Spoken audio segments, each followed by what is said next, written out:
5 तारीख दिन गोटे पाखापाखि टाइम आरआई तो जो आम शुभश्री नायक स्वामी माझी बाबू सुपरवाइजर बोली 3 जन आसते मुझे चांदबाले थी बाहर लोक देखिए कहले तुम पोखर आरआई बुलूँ जो मत कही खबर देले आम घर को कहली जा देखिले मो पुओ भी गला जा फटो भी उठे आरआई रे फटो उठेला मो पुओ थिला बेले आरआई कौन पोखर विष पकईले से मत फोन कले घर कौन आरआई आसते पोखर कौन पकईले से मुझे आसिक जा देखे तो आम गाँ लोक जी से सार पकड़े सी आसिक पोखर देखला माछ डेउं माछ मरी मुझे देखिकी थाना आरआई ना भी अभियोग कर 5 तारीख तापर आरआई मत फोन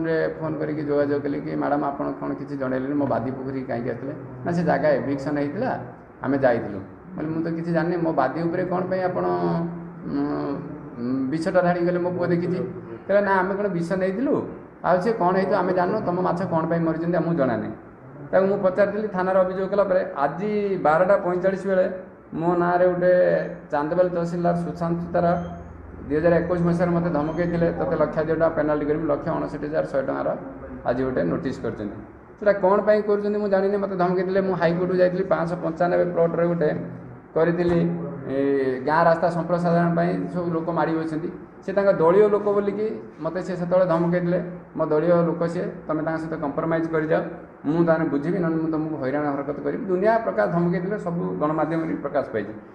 मु बारंबार दीटा हाईकोर्ट ऑर्डर आनला पर भी से हाईकोर्ट को बेखातिर करके आज पर्यंत से आसुना मत दुनिया धमक चमक दौरान कि तुम हाईकोर्ट केस जब उठेब मुझे तुमको जा तुम सहित कंप्रोमाइज करी मुझे तुमको 1,00,000 पेनाल्टी करी मत कौन कारण न था कि बारंबार एमती दौरान मुझे कौन करी मो परिवार पर्यटन आम समस्ते पूरा निहांत हो कहीं आमको एमती हैरान कर सुशांत सुतार तहसिलदार किसी भी जना पड़े आप जानते से भी धमकई थाना देवी ये करी मो ना मिछर 107 केस भी देती मुझे जून 8 तारीख भीतर थी 8 तारीख डेट्रे मो पाखे गोटे 107 भी नोटिस अच्छी सी भी मो पाखे अच्छी बारंबार गोटे वर्ष है मो परिवार सहित मत पूरा पूरा एकदम जातक विचार वास्तु विचार माटी परीक्षा पई संपर्क करंतु साधक नागानंद को 9439159052।